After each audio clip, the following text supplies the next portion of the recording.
repository. Are you sharing your desktop there? Sorry, my bad.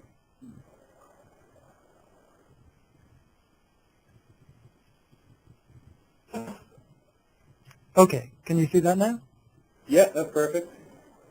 Okay, so all I did was a Google search of Learning Object Repository, and we've come up with a few categories here. Well, nicely, we've become number 2 in that list, so that's to answer the further questions, we want to become a leader. We seem to be doing an all right job with it so far.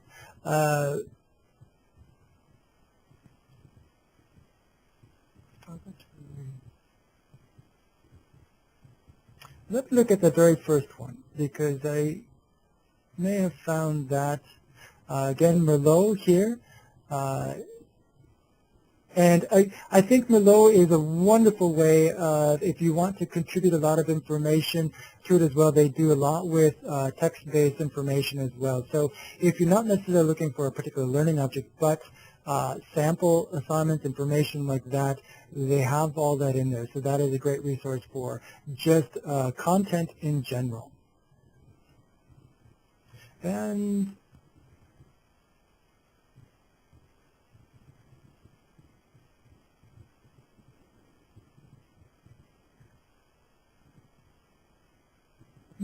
I'm not finding the Canadian one that I found just the other day. I'm sorry about that. There are some wonderful museums that I saw online as well for learning objects as well. And maybe if I change this up a little bit in Canada. Okay, this was one of the EduSource, which I found to be very helpful as far as guiding me towards a little bit more information about learning objects in general, as well as sharing. So, and there are given other examples of repositories, which I think is wonderful, that not only are they talking about learning objects and their resources, but also sharing other resources. So, absolutely, I think that there are a lot of wonderful sites out there. I hope that helps answer the question. Yeah, that's great, Dean. We're getting close to time, but I think we'll fit in maybe one or maybe two more.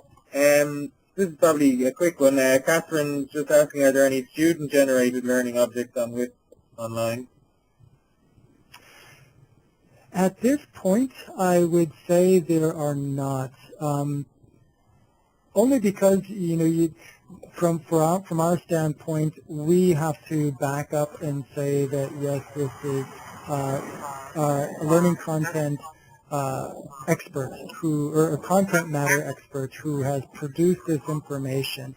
And we really want to back that up and make sure that we can say, yes, this content is reliable out there, and that it is competency-based. And so, so far, we have not had anything produced by students. Okay, maybe we'll make this the last one, as we're pretty much up to our time. So just Lawrence is just saying, using Flash to author the learning objects, does this bring up any issue with universal access? And he's talking about possibly visual or other handicaps. Right. Well, that is definitely a possibility, especially if you start to get to some countries that may not have all the capabilities. Now, Adobe has the Flash player, and it is required that you have the Flash player to view a product that's created in Flash. At this point in time, at least this is the information we have from Adobe, is that about 98% of the computers in the world do have the Flash player installed on them. And so, again, that's coming from Adobe, so take it for what it's worth. But so what that means to us is that we should feel comfortable in creating learning objects within Flash and allowing the world to view them. So far, we haven't gotten any feedback from anybody saying we have not been able to view your learning objects. So hopefully that is not a problem. But of course, if you start to go to some countries, and depending on what's in the learning object, let's say you have a lot of video involved. If you start to have areas that are still on maybe dial-up, you could have some difficulties for that person to view that learning object in a timely manner. So that is something to keep in mind. Okay, well, thanks very much, Dean. I think we'll leave it there. If that's okay. We've only a few minutes left, so better let people get off to things. I'm sure people have things scheduled for 4 o'clock. So I'd really like to thank Dean for taking the time to present to us, and I think everyone will agree that it was a very beneficial session. And thanks a million to you, Dean. I'd also like to thank everyone for coming again, supporting the initiative. I really appreciate you taking the time out of your day to come and listen to it, and hopefully I'll see you in some further sessions. Remind you that recordings of the first 3 sessions are up, and the 3 that were on this week, they will all be up by Monday. So you can access them, or you can tell others to access them too. Last thing is, there's a slight issue with a session scheduled for Tuesday, and I've heard from the presenter that there may be a slight issue. He's having a personal problem at the moment.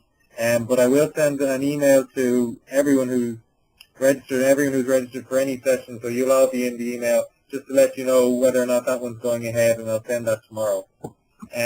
So other than that, just like to thank you all again, and thanks again, Dean. It was a really good session, and hopefully I'll see you all again soon.